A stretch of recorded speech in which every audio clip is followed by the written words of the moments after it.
Hey guys, so I think it's like after 6 in the evening now on Monday, March 28th. And I'm up here in my library because I'm going to be getting ready to film something. I'm going to be filming the beginning and ending clips for my April TBR. I'm out of breath. Robert and I just went actually for our first walk down the road with Oscar. Like, basically, the road we live on is a dead-end road. So we went from the house all the way to the end of the road and then came back. And I don't exercise very often, and it's cold, so I'm out of breath. So please excuse that for the next couple minutes because I want to get all of this taken care of before I do filming. But I have 100 pages left of The Shadow Rising. I got through a good chunk of it so far today, and I do plan on finishing it tonight. So far, I like this one a lot. I think that this one is really interesting because, in particular, this one follows a lot of different ideas in terms of the fact that the characters, by this point, have been on this journey for over a year, I think. And a lot of chickens come to roost. A lot of characters start to see that there is more to their journey than they originally thought. I don't know. I like it. I think that this one, though, it's very, I don't want to say slow. There's just a lot of stuff. And this one, I feel like I didn't necessarily get lost a lot, but I did still have to reference the wiki for this because I feel like I just don't 100% understand a lot of what's going on, especially in terms of the fact that this book, a lot of it takes place in the IEL Waste, which for the first time we've really ever been in, and there's a lot surrounding around the culture of the IEL and things that I'm very confused on. And the wiki, unfortunately, isn't super helpful, only because, like, it just kind of goes through the very basics. So you would have to do, like, the research on the IEL themselves, because the wiki does have, like, a whole section filled about the IEL, you know, their practices, their culture, things like that. So you would have to basically read that whole wiki page on that, like, in order to understand half of the stuff that goes on in here. I don't know. I feel kind of lukewarm about this one, like I did with The Dragon Reborn. I definitely like this one a lot more than I did The Dragon Reborn and feel like I get a better understanding of what's happening. I don't feel like I slept through half of the book with this one, but I definitely feel like I still am very lost because I do feel like half of this book I have to reference the wiki since most of it's in the IEL Waste and I don't really understand a lot of the things that are going on in that area. And that's mostly because of my stupidity. It's not anything to, I think, do with Jordan. It's just my own inability to grasp at details.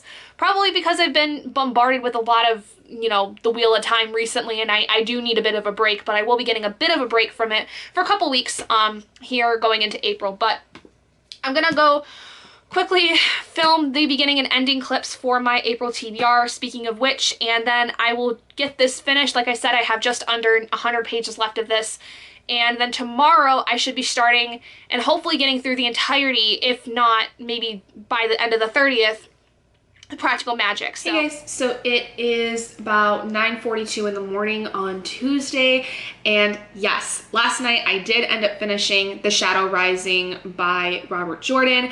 I ended up giving this a 3 out of 5 stars. It definitely, I think, was better than The Dragon Reborn, but I still have a lot of issues with it. I think more in terms of half of the plot line I feel like I don't understand a ton, and it's mostly because it involves, like I said before, this whole plot of the main character Rand going into the IEL Waste, which is a new area, and there's a lot of cultural things involved in it, and for some reason his whole plot line I'm getting a lot of difficulty when it comes to, like, tracking what's going on.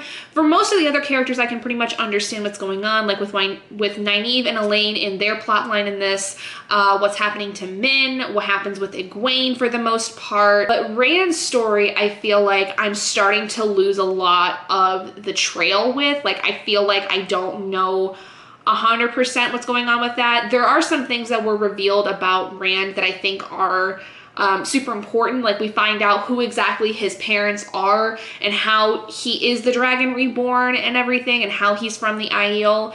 But there's a lot of stuff in terms of the things that he experiences while in the IEL Waste that I'm just very confused on. And, like, it makes sense now that I've read the wiki fandom pages that have been about each of the chapters and, like, kind of got the synopsis of the chapters. So yeah, that's basically all I have to say with that one. I'll do, like I said, a more formal review for it that'll get released here in, I think, like, the next week or so, if I remember correctly, with my journaling. I did end up making all of the spreads I needed to for April yesterday, which was really awesome. It actually turned out a lot better than I expected, and I was able to get my reading schedule all set up. But within that, I also have my videos scheduled out in terms of like, okay, these are the ones I know that I already have uploaded that are going to be out on these days. For now, I'm happy to be able to put the Wheel of Time down for a couple of weeks because I have read 3 books almost completely back to back to back.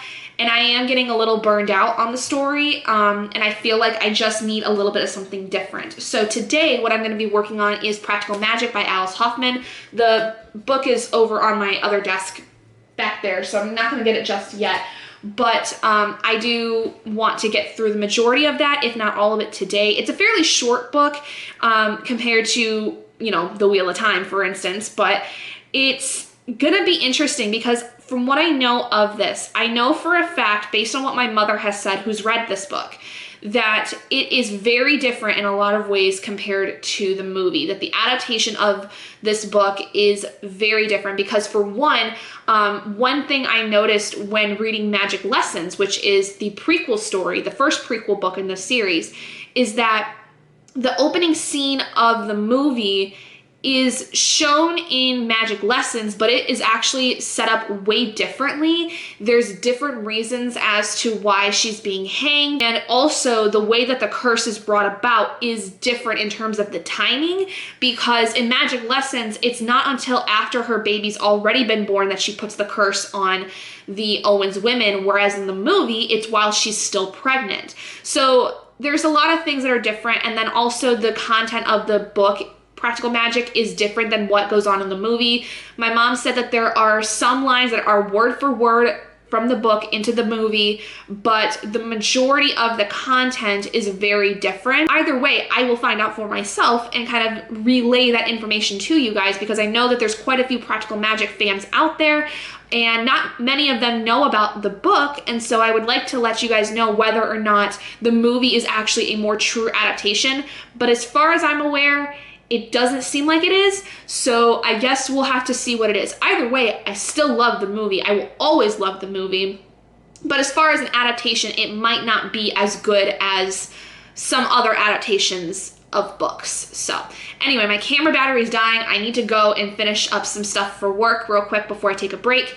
And I will just speak to you guys when I've made some progress in Practical Magic. Good morning, everybody. Yes, I'm wearing the same sweater 3 days in a row. Fight me. I am comfy in this sweater. This is one of my husband's. It is very comfortable. I have chosen chaos and violence today, apparently.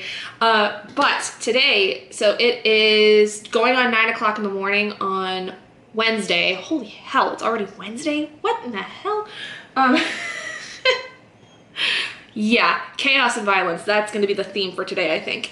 Anyway, so last night I did end up getting through the first 56 pages, basically the first full part of Practical Magic by Alice Hoffman. And I want to share some thoughts on it real quick just because I have been kind of talking about these books for some time. So basically with this book, it definitely does feel reminiscent of like what the adaptation of the movie is. Like the adaptation I think is good by itself because here's the thing. The book is not structured super well, where in the sense that like you are watching Sally and Jilly as they grow up, like as like the whole story, and then later on it's, you know, having you know, them with their family and stuff like that.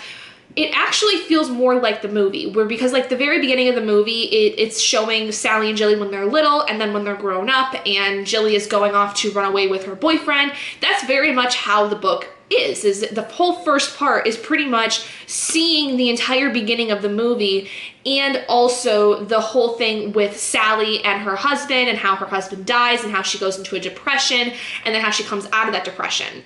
Now, I think that's really interesting because I feel like that the movie really hits harder on the idea that Sally and Jilly have always been, you know, super close. Whereas in the book, it definitely feels like Jillian is more kind of just going with the flow like she does. It's her character. And you don't really get that same feel that you do on their relationship that you do in the movie, which I think has something to do with the way that the movie was done. I don't know, like it's really hard to explain, because if you read the first part of the book, it feels like you've seriously watched like the whole first quarter of the movie, which I guess makes sense because it is the first part of the book. It's the first like quarter or so of the book. But what's interesting is that too, there's a little bit more reasoning as to why Sally is the way she is, which is really cool to see, because in the movie, it makes it seem that Sally just, you know, was traumatized by seeing things that her aunts had to deal with when it came to love. And so she promises herself she's never going to fall in love, especially in terms of the curse.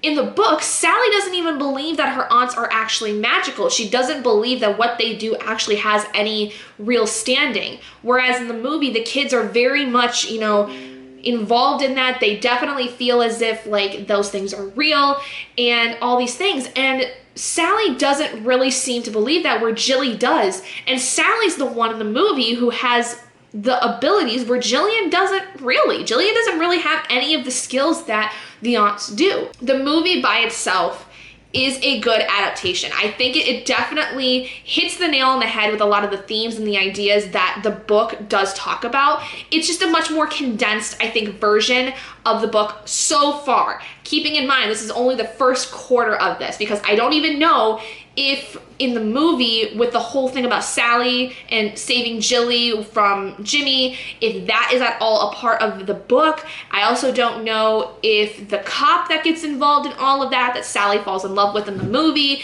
gets involved in the book at all. I don't know.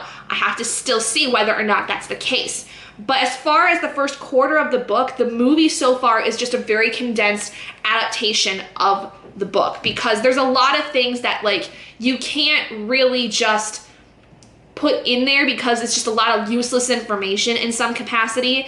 So in order to condense the material that there is in the book that can be very easily shown on television and in movies, you know, it just doesn't seem like as much content as there is in the book, because you have to condense it for a visual setting, if that makes sense. Definitely wanted to watch the movie as soon as I finished the first part last night, but I promised myself that I would wait until this weekend, because this weekend I'm going to my parents' house to animal sit for them while they go away for the weekend, or at least for Friday night and going into the day Saturday. So I promised myself that if I can hold out till Friday, and because I want to also wait until I finish the book Practical Magic, which I should hopefully get done today, I will watch the movie when I get to my parents' house, because also they have the movie. It's not available as of now, I think, on any streaming service. It usually is around Halloween time, but then it usually goes away like after Halloween. So I don't think it's available anywhere like Netflix, Hulu, anything like that.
So it's just now 3 o'clock in the afternoon. I'm on a break from work right now, and I've just finished Practical Magic.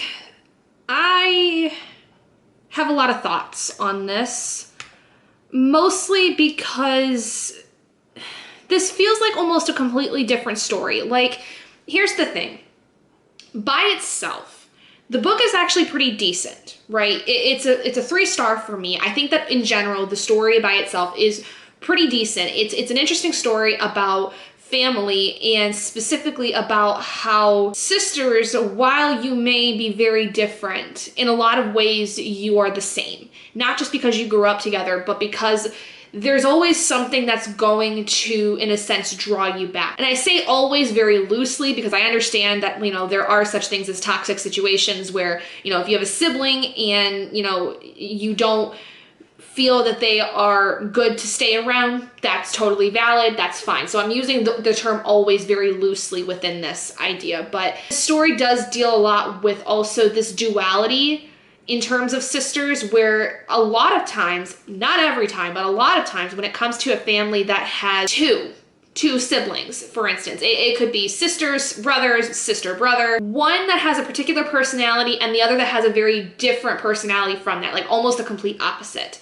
And that was what I really loved about this, is the complete duality of the siblings. So far in all of the practical magic books that I've read, there has been this topic of duality where there's, not necessarily good versus evil, but there is this idea that in the Owens family, there's always a duality between the sisters. First of all, their looks are different. There's usually one that's either a lighter hair color or red, and then there's always one that has dark hair.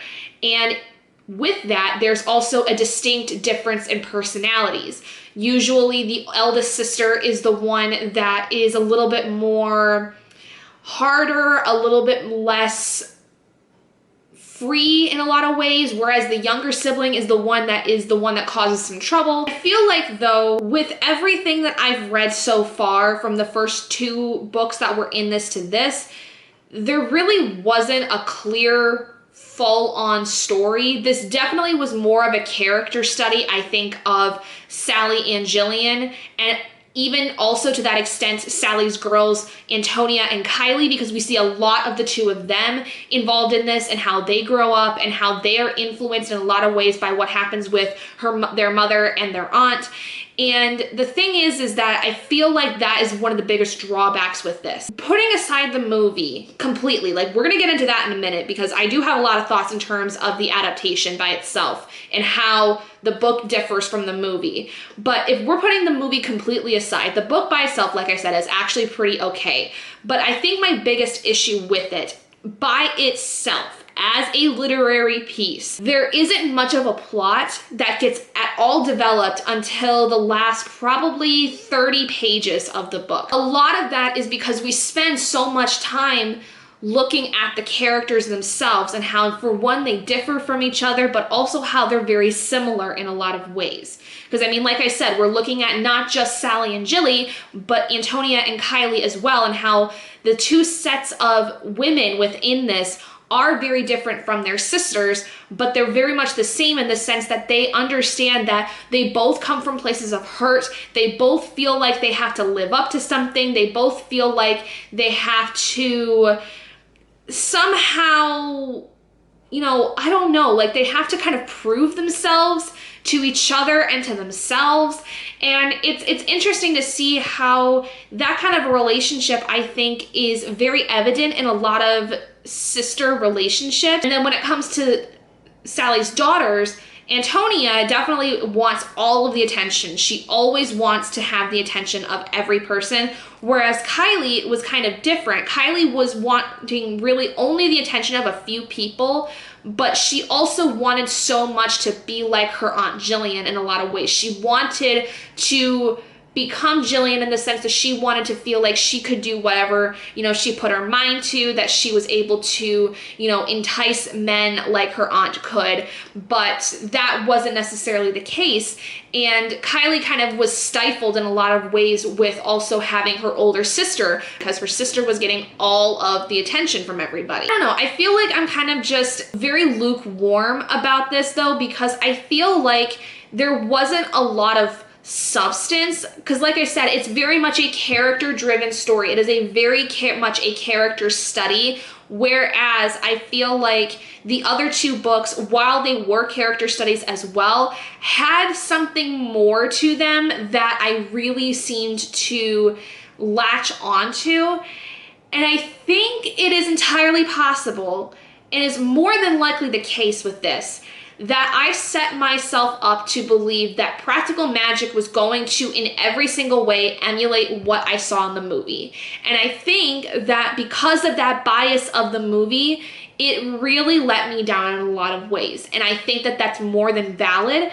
But I still do think that the book by itself was really enjoyable, and trying to look at it from just the perspective of the book was a very interesting story, and I do really like it. So that's why I gave it a 3-star, as opposed to what I wanted to give it originally was more of like a 1 or a 2-star, because I knew that the only reason I was going to be giving it a 1 or a 2-star was because it was almost nothing like the movie.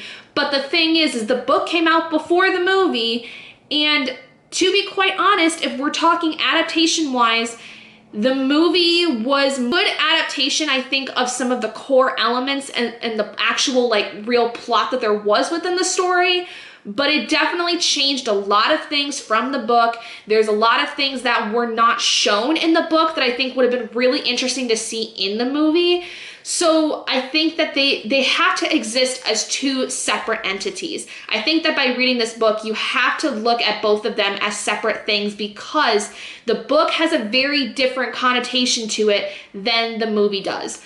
Now, going into my thoughts on the adaptation aspect, the movie hits very hard on the theme that familial love is much stronger in a lot of ways than romantic, and how at the end of the day, when everybody else is gone and all you have left is your family, sometimes, not in all cases, mind you, because again, there is such a thing as toxic families that people can, distance themselves from. Sometimes in certain situations, your family can be the one thing that really makes all the difference. I think I may have said this a long time ago, but Practical Magic to me, the movie, is the Frozen before Frozen, because it really plays on that same theme that Frozen took out, where the bond of a sister actually can mean a lot more. And the movie really, I think, also focuses on a whole different aspect of the Owens family that is not really explored a lot in the books, and that is the curse of the Owens women.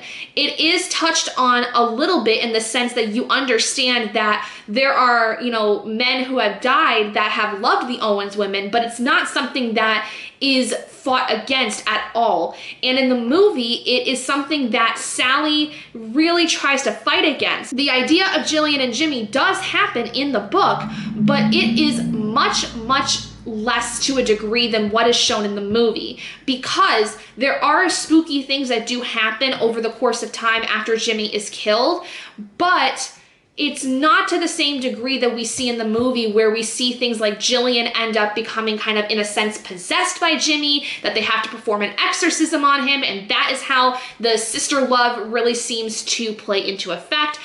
Basically, the movie takes on a whole life of its own when it comes to the curse of Maria and the plot line of Jillian and Jimmy. And then on top of that, the plot of Sally meeting Gary and that having its own convoluted issues within it, with the fact that in the movie, Sally originally, as a child, puts a spell on herself where she will never fall in love unless it's with a certain person, and Gary's the guy that meets all those things. That never gets mentioned in the book. It's nothing that ever happens. It's not a scene that ever gets brought up. I am very confused on how I feel about this whole thing, because I think, like I said, you have to separate the two as separate entities. The movie is by itself a whole different story with elements that are brought in from the book, and the book by itself has a whole different connotation than what the movie that was created has. And I think that because of that, it has affected my thoughts on the book, because I love the movie so much. I honestly am gonna say that in one of those weird circumstances, the movie is so much better than the book. Like, genuinely. I also will say it is likely because of bias. I have watched Practical Magic hundreds of times since I was a child. It was a family favorite of mine, my sister, and my mother's. Growing up, it was one we would watch all the time, and it's got a very special place in my heart. So yes, I am biased. I am aware of that. And that does affect my feelings of the book, which is very different. But at the same time, like I said, if we're looking at the book by itself, It's a pretty decent book. It's a little goofy at times, like it's a little long-winded, I think more so than the other two books, which were published after Practical Magic originally was, so it makes sense why the writing style did change from book to book. But my thought is that I feel like the book just didn't hit in the way I necessarily wanted it to, and I feel like there are things about it that I just didn't seem to gel well with. I feel like that if we're looking at it as a character study, it works great. But that's about it. That's pretty much it. I feel very lukewarm about it. I am glad that I finally read it.